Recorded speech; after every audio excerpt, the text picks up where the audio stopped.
so guys हामी चाहिँ युनिभर्सिटीबाट हामी भर्खरै आएको हो होइन अनि हामी बाटोमा हिँडिरहेको छौँ hi his my friend his name is Mahesh Dhakal Banepa so stay tune guys अब चाहिँ मैले भ्लग पनि सुरु गर्ने सोचिसकेँ होइन किनभने युकेमा आउने केटाहरू स्टुडेन्टहरू प्रायः जसो भ्लगिङमा चाहिँ राम्रो हुन्छ भनेर मैले सुनिरहेको छु होइन if those vloggers are there in UK please comment in my comment section first है अनि अब हाम्रो गन्तव्य चाहिँ नजिकै छ भनौँ न it takes 20 minute to reach our destination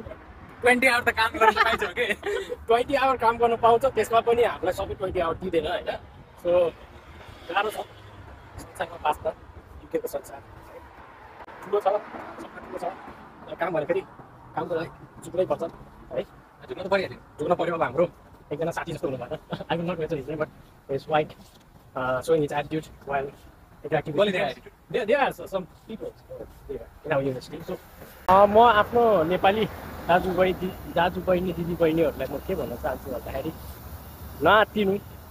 नेपालमा बसेर पनि केही हुनसक्छ होइन नेपालमा तर युके आउनु विदेश आयो भने झन् राम्रो हुन्छ भन्नु खोज्यो क्या होइन जस्ट विदेश आउनु नै सोल्छन् होइन भन्ने कुरा चाहिँ मलाई आज आएर चाहिँ मलाई रियलाइज भयो पहिला म पनि स्क्रोलिङ गर्दै घरै बसेर होइन हेर्थेँ दुनियाँले पनि खिचिरहेको राम्रो तर त्यो चाहिँ रिलको कुरा हो रियल लाइफमा चाहिँ स्टुडेन्टहरूलाई धेरै गाह्रो हुन्छ धेरै नै होइन कति किनभने मलाई अब भनौँ न भ्लगहरूमा देखिरहेको हुन्छ हामीले कतिवटा पोडकास्टहरू भनिरहेको हुन्छ नि स्टुडेन्टहरूले एउटा सिनको पनि नभाँचेको मान्छे नि यहाँ आएर मैले भाँडामा छु स्टुडेन्टलाई भाँडाकुँडाहरू मार्न पनि आफै भन्दा त्यो कुराहरू हामीले बुझ्नु पऱ्यो होइन त्यही भएर पहिला आफू बनाऊ नेपालमा पनि यदि if you are trying for foreign country then you should look over your activity पहिला सुरु राम्रो जान्छ जान भन्नुहुन्छ के हुन्छ तपाईँले त काममा एक्सपिरियन्स तपाईँलाई आउँछ नि त होइन खाना पकाउनु तपाईँलाई आउँदैन भने ट्राई इट है एकदम काम लाग्छ बाहिर तपाईँले कुनै मोमो खानु भयो भने 8 पाउन्ड पर्छ 8 पाउन्ड भयो इन्टु 190 गर्नु क्यालकुलेट गर्नु है सो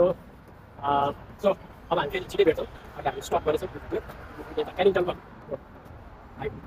क्यानिङटनको भिडियो हामीले देखाउँछौँ